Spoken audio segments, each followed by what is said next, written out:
สบายดีพี่น้องอยู่กับซ่องน้องแพรสาวลาวมื้อนี้น้องแพรจิไปปลูกอย่างนี่ของเฮาเกี่ยมของละอันนี้สิให้พี่ชายเอาไปให้น้องแพรกะเอาใกล้แล้วก็จิไปซื้อป่าแม่เพิ่นก็ไปใจเศร้าๆคุณเนาะเดี๋ยวเฮาออกเดินทางไปสวนกันเลยไปปลูกอย่างมื้อนี้จ้างคน10 คนมื้อนี้น้องแพรก็ไปเฮ็ดกับข้าวให้กับเจ้าไปเดี๋ยวเฮาออกเดินทางเขาเจ้าไปแต่เศร้าๆเดี๋ยวอยู่บ้านนะเขาไปเวียกไปงานเขาน้องแพรมาฮอตตลาดแล้วตอนนี้ป่านนินเขาเจ้ายังบ่ลงต้องได้หนังท่าเนาะอันนั้นจะเป็นโซนเนื้อโซนไข่ป่าคนก็ยังเงียบอยู่เขาเจ้ายังบ่มาคนไปให้ไปสวนเขาเต็มเลยเด่น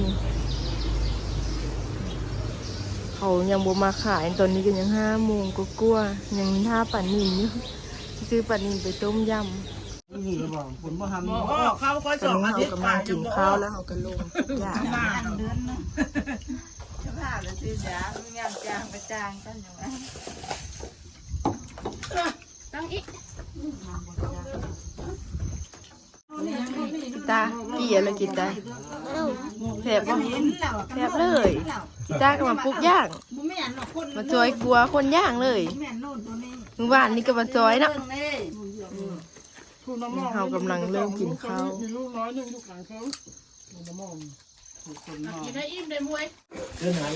อันนี้ที่เป็นปุ๋ยเนาะพระเจ้าซีเทใส่อันกระตีบนะกัน500นี่มึงเอารถ7-8 ถุงแล้วมันรู้มีเงินที่เราถุงนึง40,000คนอีนางคนกูบอกให้ถูกแต่ก้อนแต่พวกมึงเคย15,000เนาะตอนนี้เฮากำลังสิไปยอดอย่างกับพี่ชายค่ะเจ้าคนปุ๊กค่ะเจ้าก็ไปนั่นนี่เขาสิไปเพราะเอิญแม่พี่ชายน้องกีตาร์เพิ่นก็มาไปกีตาร์มาได้กำลังใจยาวเขาที่ขึ้นนั่นนี่ขึ้นเบาะหลังไปเลยกีตาร์ขึ้นรถซิ่งเลยเนาะลุยเลย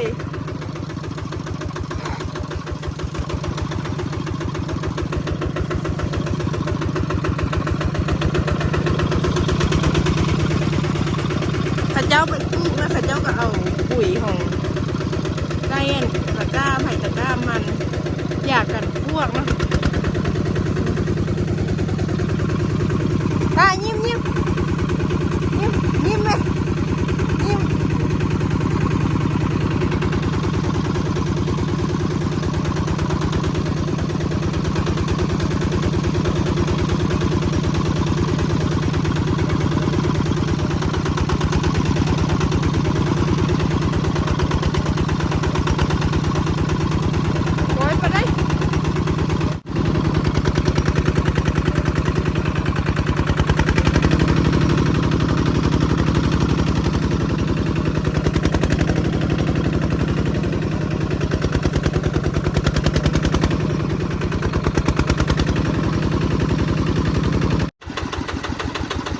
เอากำลังที่เริ่มยอดอย่างอีกเนาะเอาลงกลุ่มอีกโอ้อันนี้มันจะตกแล้วด้านนี้นะมันจะตกละต้นนี้เอาออกกัน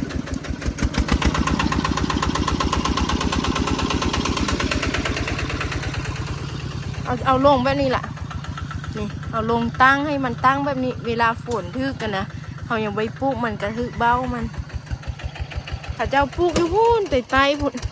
เอากระถางน้ำไว้นี่ทึกลักไปเลย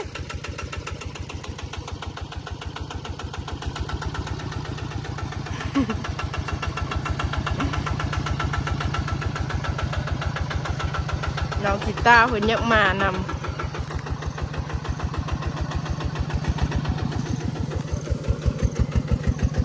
เอาที่หมายแบบนี้ไว้ดิเขาจังจำได้ว่ามันมีหลุมเนาะเขาที่มีรักแบบนี้เดี๋ยวเขาที่พากันยอดวันนี้เขาจะปลูกอยู่ทางใต้คุณจับไหมกล้วยมันจะกวน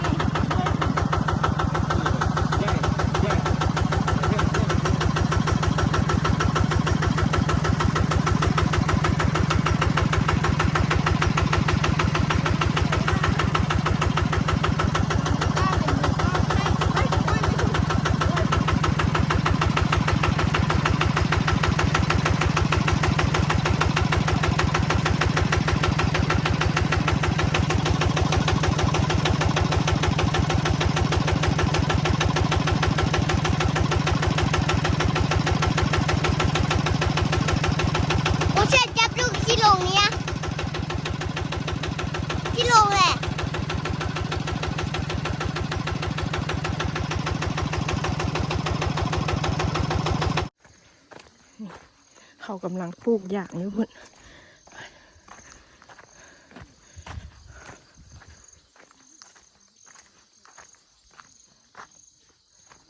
เดี๋ยวเขาจิโมพอต้นนึงเขาไปกันข้าเจ้าสีอันนี้ข้าเจ้าขุดแล้วข้าเจ้าสีเอาอันนั้นเอาปุ๋ยใส่เห็นปะเขาบ่เคยปลูกจักเถื่อ มันนะฮะขี้ดินถมมันแล้ว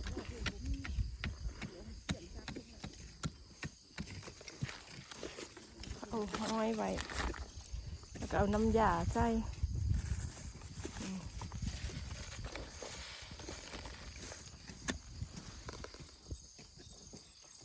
เจ้าสิโรยแบบนี้เลยเดี๋ยวเขาก็จะไปเสาโฮมอยู่คน อันนี้นะกูขึ้นไปกินน้ำ มาลุยกีตาร์มาลุยเจ้านั่งขึ้นรถเลย โดยดีกว่า โดย ไปจ้างกินข้าวหนมพี่น้องเอ้ยยิ้ม1 2 3เก๊กล่อเขาไปกับข้าวเฮาต้มไก่ต้มยำไก่กับต้มป่านินเนาะมีต้มยำแล้วก็ทอดป่านี่ไก่ตู่ประมาณ2 ลูกกัวนี่แหละแล้วก็ต้มป่าอีกของกินเฮามื้อนี้ต้มยำป่านินแล้วก็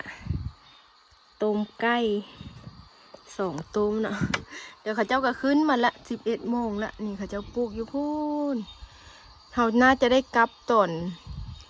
บ่ค่ำดอกเพราะว่าอย่างน้อยเดียวนะของกินเฮา ญา เ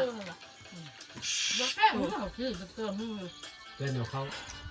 กินข้าวแล้วเด้อตอนนี้นะต้มป่ากับไก่เอ้าเปิดกินไหมเปิดกิน เขามาอันนี้ มากินข้าวกัน โอ้นี่ก็คือว่าเขาเก็บตุ๊ปี้ก้อนอยู่อ่ะให้ถือว่าเป็นเขา พื้นอีหรือบอกเปลี่ยนข้าวหน้าบัวบอก